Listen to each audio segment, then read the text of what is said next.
драмата би трябвало на стола да има не се докосва, обаче понеже те не са го написали. Ви знаете само. Значи знаете, че все едно на стола е написано не се докосва. Този стол не трябва да го докосвате. И сега ще видим, ако се докосне, какво става. Айде.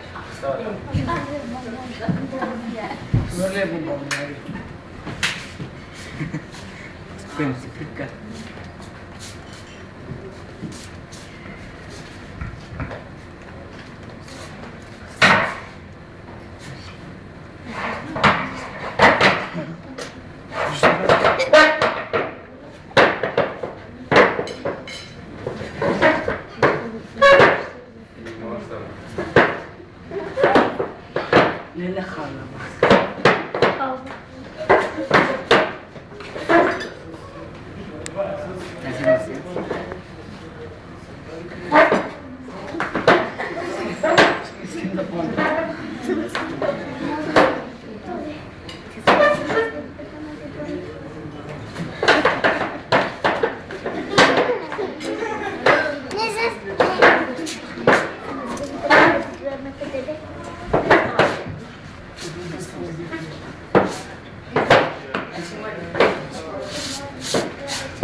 Сега тя.